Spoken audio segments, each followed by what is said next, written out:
नमस्कार, मैं पूजा। बिहार न्यूज में आपका स्वागत है। आज है 27 जनवरी, दिन मंगलवार। खबरों की ओर बढ़ने से पहले एक नजर आज की सुर्खियों पर। राज्य में बड़े पैमाने पर प्रखंड कार्यालयों का होगा नवनिर्माण। आवासीय परिसरों में मिलेगी सभी सुविधाएं। छत पर सोलर पैनल से बिजली की बचत भी होगी सुनिश्चित। बिहार एसटीएफ को मिला बेस्ट प्रोफेशनल परेड का पुरस्कार। NCC army boys non professional श्रेणी में हुए सम्मानित। वीर सैनिकों का सम्मान रहा आकर्षण का केंद्र। कोसी नदी पर पीपा पुल बनकर हुआ तैयार। 25 करोड़ है इस परियोजना की कुल लागत। लगभग 1 लाख लोगों को मिलेगा इसका लाभ। बिहार पुलिस सब उद्योगों के विकास में करेगी मदद। डिप्टी सीएम सम्राट चौधरी ने की अपील। भविष्य में पुलिस व्यवस्था होगी और मजबूत। बिहार ने मणिपुर को हराकर जीता रणजी का खिताब। 195 रनों पर ढेर हुई मणिपुर की टीम। सूरज कश्यप और हिमांशु सिंह ने लिए 3 विकेट। फेशियल ऑथेंटिकेशन से बदलेगा आधार सिस्टम। सुरक्षित और यूजर फ्रेंडली आधार सिस्टम का होगा निर्माण। आधार विजन 2032 के तहत होगा ये बदलाव। अंडर 19 वर्ल्ड कप में आज जिम्बाब्वे से भिड़ेगी टीम इंडिया। टॉप स्कोरर्स में शामिल है वैभव सूर्यवंशी। आयुष मात्रे की फॉर्म में वापसी से टीम इंडिया को मिली बड़ी राहत। चलिए अब बढ़ते हैं अब तक की 25 बड़ी खबरों की ओर विस्तार से। यंत्र इंडिया लिमिटेड में अप्रेंटिस भर्ती का नोटिफिकेशन हुआ जारी। यंत्र इंडिया लिमिटेड ने 2026 के लिए अप्रेंटिस भर्ती का नोटिफिकेशन जारी किया है, जिसमें कुल 3,979 पद भरे जाएंगे। भर्ती 2 श्रेणियों में होगी। आईटीआई पद जिनके लिए संबंधित ट्रेड में आईटीआई प्रमाण पत्र अनिवार्य है, और नॉन आईटीआई पद जिनके लिए केवल 10वीं पास होना आवश्यक है। चयनित उम्मीदवारों को यंत्र इंडिया की ऑर्डिनेंस फैक्ट्रियों में अप्रेंटिसशिप के माध्यम से प्रशिक्षण मिलेगा, जो उनके कौशल विकास में सहायक होगा। न्यूनतम आयु 15 वर्ष और अधिकतम 24 वर्ष है। आरक्षित वर्गों को आयु सीमा में छूट मिलेगी और यह अवसर युवाओं के लिए रक्षा क्षेत्र में करियर बनाने का एक सुनहरा मौका है। बिहार एसटीएफ को मिला बेस्ट प्रोफेशनल परेड का पुरस्कार।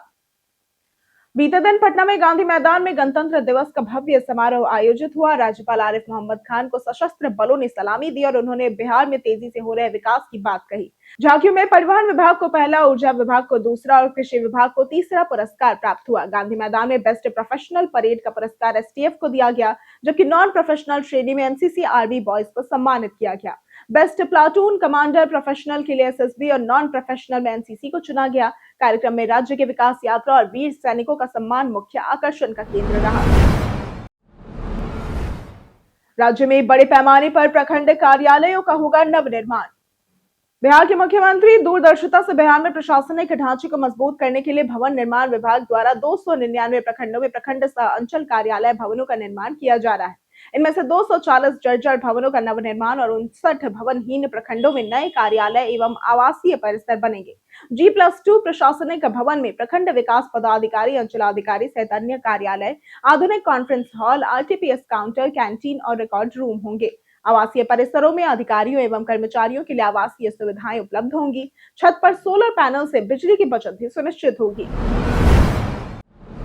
कोसी नदी पर पीपा पुल बनकर हुआ तैयार। बिहार के खगड़िया जिले के गोगरी के बीरबास गांव के पास कोसी नदी पर लगभग 500 मीटर लंबा पीपा पुल तैयार हो गया है, जिसकी लागत लगभग 25 करोड़ रुपए से भी अधिक आई है। यह पुल खगड़िया, मधेपुरा, मुंगेर और भागलपुर के करीब 25 दियारा गांव के लगभग 1 लाख लोगों को लाभ पहुंचाएगा, जिन्हें पहले नाव या लंबा रास्ता तय करना पड़ता था। परबत्ता विधानसभा क्षेत्र के विधायक बाबूलाल शौर्य के अनुसार ये पुल क्षेत्रवासियों की वर्षों पुरानी मांग थी और रोजमर्रा की जिंदगी आसान बनाएगी। पुल मधेपुरा के 0 माइल और कपसिया घाट को जोड़कर दूरी 70 किलोमीटर से घटाकर 25 किलोमीटर कर देगा और 28 जनवरी से वाहनों के लिए भी खुल जाएगा। गया जी में 28 जनवरी को होगा जॉब कैंप का आयोजन। बिहार के मैट्रिक, इंटरमीडिएट और आईटीआई पास बेरोजगार युवाओं के लिए सुनहरा अवसर है। गया जी जिला अवर प्रादेशिक नियोजनालय 28 जनवरी को बोधगया के संबोधि प्राइवेट आईटीआई बकरौर में 1 दिवसीय जॉब कैंप का आयोजन कर रहा है और vision India service private limited 100 production associate पदों पर भर्ती करेगा। चयन इंटरव्यू के माध्यम से होगा और एनसीएस पोर्टल पर पंजीकरण आवश्यक है। चयनित उम्मीदवारों को चेन्नई में 15,560 रुपए मासिक वेतन, साथ में आवास, भोजन और परिवहन की सुविधा भी दी जाएगी। जॉब कैंप पूरी तरह से निःशुल्क है और जरूरी दस्तावेज लेकर आना अनिवार्य है। बिहार ने मणिपुर को हराकर जीता रणजी का खिताब। बीते दिन 26 जनवरी 2026 को मोइनुल हक स्टेडियम पटना में खेले गए रणजी ट्रॉफी प्लेट फाइनल में बिहार ने मणिपुर को 568 रनों से हराकर खिताब अपने नाम किया। बिहार ने पहली बार में 522 रन बनाए, मणिपुर 264 रन पर ऑल आउट हुआ। दूसरी पारी में बिहार ने 505 रन बनाए, जिसमें पीयूष कुमार सिंह ने नाबाद 216 रनों की दमदार पारी खेली। मणिपुर 195 रनों पर ही ढेर हो गई। सूरज कश्यप और हिमांशु सिंह ने 3-3 विकेट लिए। ट्रॉफी वितरण समारोह में अधिकारियों ने टीम और स्टाफ की मेहनत की सराहना की। बिहार ने इस जीत से टूर्नामेंट में अपनी श्रेष्ठता दिखाई। बिहार पुलिस अब उद्योगों के विकास में करेगी सहयोग।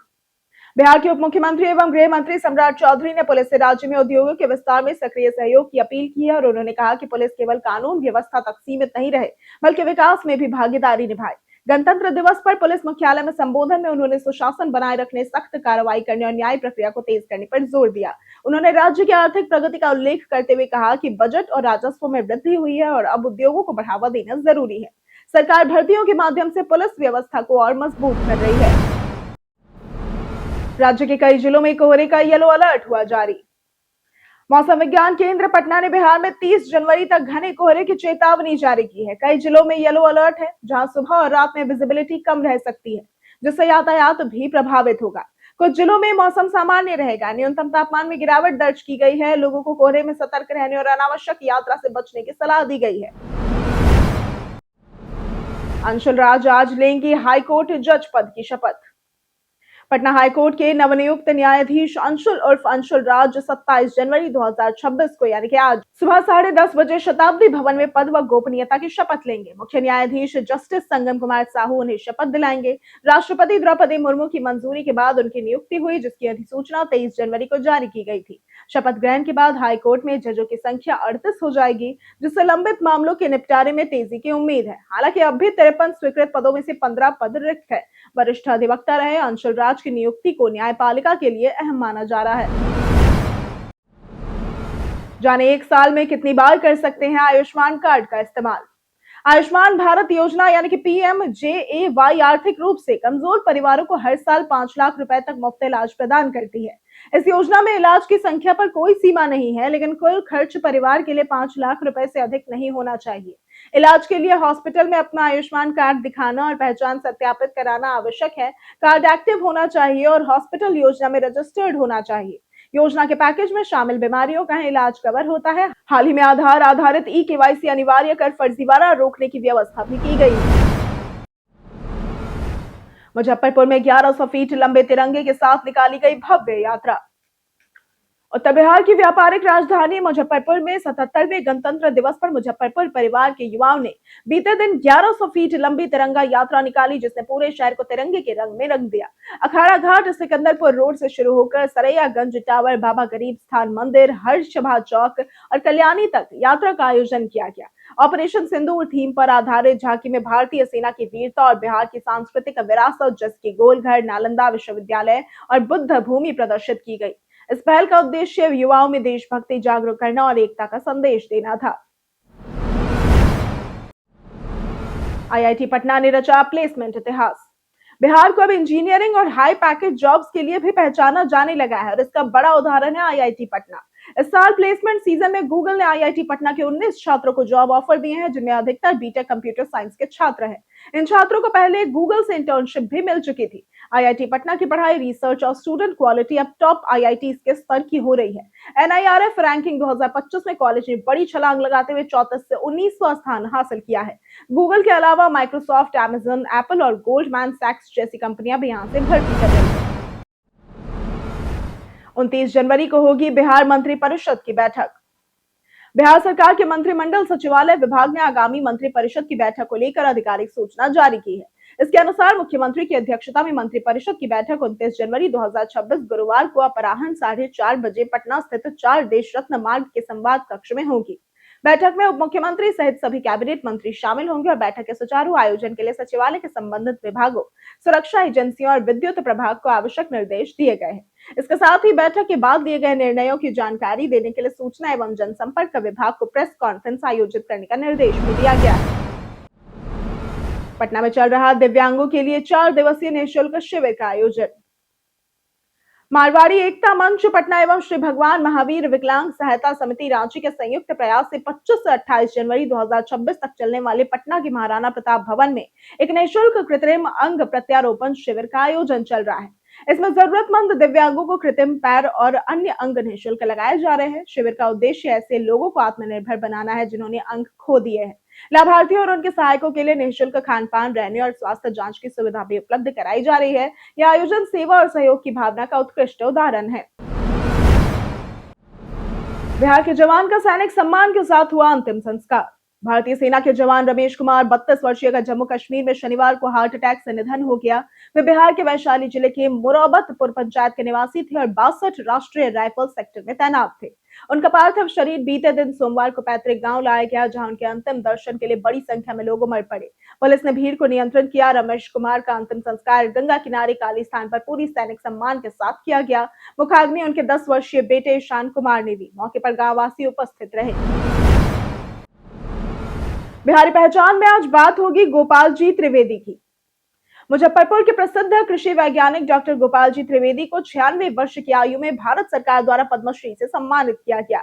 मध्यम वर्गीय किसान परिवार में जन्मे पिता के निधन के बाद उन्होंने खेतों में काम करते हुए पढ़ाई जारी रखी और डॉक्टर राजेंद्र प्रसाद कृषि विश्वविद्यालय पूसा के कुलपति बने। रिटायरमेंट के बाद भी वे अपने पैतृक गांव मतलूपुर में रहते हुए किसानों को आधुनिक कृषि सिखा रहे हैं। उनका मानना है कि कृषि विकास के लिए उत्पादन, प्रोसेसिंग और मार्केटिंग पर ध्यान देना जरूरी है। गांव में उनके सम्मान पर जश्न और मिठाइयों का वितरण भी हुआ और उन्होंने सरकार का आभार व्यक्त किया। आपदा प्रबंधन विभाग ने नदी तालाबों में सुरक्षा रखने की दी सलाह। बिहार सरकार का आपदा प्रबंधन विभाग जनता को जागरूक कर रहा है कि नदी और तालाबों में डूबने जैसी घटनाओं से बचाव के लिए तैयारी जरूरी है। इसके लिए खतरनाक स्थानों की पहचान कर वहां चेतावनी चिन्ह लगवाएं। ग्राम पंचायत की मदद से खतरनाक जगहों की जानकारी मंदिर, मस्जिद और अन्य सामुदायिक स्थलों के लाउड स्पीकर से साझा करें। घाटों पर सावधानी बरतें और पानी में उतरते चढ़ते समय सतर्क रहें। किसी भी आपातकालीन स्थिति में राज्य आपातकालीन संचालन केंद्र से संपर्क करें, जिसका नंबर है 06122294 या 205 और आपातकालीन सहायता नंबर है 1070। बिहार की बेटी ने मैराथन में हासिल किया दूसरा स्थान। खगड़िया के सनहौली गांव की लक्ष्मी श्री ने 26 जनवरी यानी कि बीते दिन बेंगलुरु में आयोजित 21 किलोमीटर हाफ मैराथन में दूसरा स्थान हासिल कर बिहार का नाम रोशन किया। किसान परिवार में जन्मी लक्ष्मी बिहार किसान मंच के प्रदेश अध्यक्ष धीरेन्द्र सिंह टुडू की पुत्री एनआईटी से इंजीनियरिंग कर चुकी है और अमेरिकी कंपनी डियोलाइट में कार्यरत है। महीनों की कड़ी तैयारी, संतुलित आहार और अनुशासन ने उनकी सफलता सुनिश्चित की। उन्होंने अपने माता पिता और प्रशिक्षकों को श्रेय दिया। लक्ष्मी अब अंतर्राष्ट्रीय मैराथन में भाग लेने की तैयारी कर रही है, जिससे बिहार की बेटियों के लिए प्रेरणा मिली है। तेजस्वी यादव का एनडीए सरकार पर गंभीर आरोप। बिहार के नेता प्रतिपक्ष तेजस्वी यादव ने गणतंत्र दिवस पर देशवासियों को शुभकामनाएं दी और स्वतंत्रता सेनानियों, संविधान निर्माताओं व शहीदों को नमन किया। उन्होंने कहा कि आज का दिन उनके बलिदान और देशभक्ति को याद करने का है। तेजस्वी ने एनडीए सरकार पर आरोप लगाया कि उसकी सामाजिक, आर्थिक और संविधान विरोधी नीतियों के कारण ही देश चिंताजनक स्थिति में है और संविधान की मूल भावना कमजोर हो रही है। उन्होंने जनता से अपील की कि वे एकता और अखंडता बनाए रखें और अपने योगदान से समाजवादी, धर्मनिरपेक्ष, लोकतांत्रिक भारत के आदर्श को साकार करें। तेजस्वी के कार्यकारी अध्यक्ष बनने पर गिरिराज सिंह का बयान। राष्ट्रीय जनता दल की हालिया राष्ट्रीय कार्यकारिणी बैठक में तेजस्वी यादव को पार्टी का राष्ट्रीय कार्यकारी अध्यक्ष नियुक्त किया गया। ये जिम्मेदारी बिहार के पूर्व सीएम लालू प्रसाद यादव ने अपने बेटे को सौंपी और बैठक में बिहार प्रदेश अध्यक्ष मंगनी लाल मंडल ने तेजस्वी का नाम घोषित कर दिया। तेजस्वी की नियुक्ति के बाद गठबंधन दलों ने बधाई दी, जबकि भाजपा और जदयू के नेताओं ने इसे परिवारवाद बताया। केंद्रीय मंत्री गिरिराज सिंह ने गणतंत्र दिवस पर मीडिया से बातचीत में कहा कि वंशवाद पर आधारित पार्टियां, चाहे लालू यादव, मुलायम सिंह या राहुल गांधी की हो, लोकतंत्र के लिए खतरा है। अंडर 19 वर्ल्ड कप में आज जिम्बाब्वे से भिड़ेगी टीम इंडिया। भारत ने अंडर 19 वर्ल्ड कप में लगातार 3 जीत के साथ सुपर 6 में जगह पक्की कर ली है। ग्रुप स्टेज में टॉप कर रही टीम इंडिया अब 27 जनवरी यानी कि आज जिम्बाब्वे और 1 फरवरी को पाकिस्तान से भिड़ेगी। टूर्नामेंट में भारत ने बल्लेबाजी, गेंदबाजी और फील्डिंग में बेहतरीन संतुलन दिखाया है। वैभव सूर्यवंशी शानदार फॉर्म में है और टॉप स्कोरर्स की लिस्ट में शामिल है। कप्तान आयुष मात्रे की फॉर्म में वापसी टीम के लिए बड़ी राहत है। जिम्बाब्वे से सतर्कता और पाकिस्तान के खिलाफ कड़ी चुनौती भारत का इंतजार कर रही है। कई कारणों से दर्ज है भारत के इतिहास में आज की तारीख। 1988 में पहली बार हेलीकॉप्टर डाक सेवा का उद्घाटन किया गया। 1926 में अरुण कुमार श्रीधर वैद्य का जन्म हुआ था। ये भारतीय सेना के 13वें थल सेना अध्यक्ष थे। 1884 में रघुनाथ कृष्ण फड़के का जन्म हुआ था। ये पद्मश्री से सम्मानित भारतीय मूर्तिकार थे। 1889 में मुनि जिन विजय का जन्म हुआ था। प्राचीन भारतीय साहित्य के अन्वेषी संपादक और पाठालोचक थे। 1992 में भारत भूषण का निधन हुआ था। ये प्रसिद्ध हिंदी फिल्म अभिनेता थे। बॉर्डर 2 ने सिंगल डे में 50 करोड़ का बनाया रिकॉर्ड। सनी देओल की फिल्म बॉर्डर 2 ने बॉक्स ऑफिस पर तहलका मचा दिया है। शुक्रवार को 32.10 करोड़ की ओपनिंग के बाद शनिवार को 40.59 करोड़ और रविवार को 57.20 करोड़ का कलेक्शन कर फिल्म ने सिंगल डे में 50 करोड़ का रिकॉर्ड अपने नाम कर लिया। ये प्रदर्शन शाहरुख खान की 2 फिल्मों की बराबरी करता है, जिनकी 2 फिल्मों ने भी एक दिन में 50 करोड़ से अधिक कमाई की थी। बॉर्डर 2 ने सनी की पिछली हिट गदर 2 का भी रिकॉर्ड तोड़ दिया है और गणतंत्र दिवस के मौके पर इसका कलेक्शन और बढ़ने की उम्मीद जताई गई थी।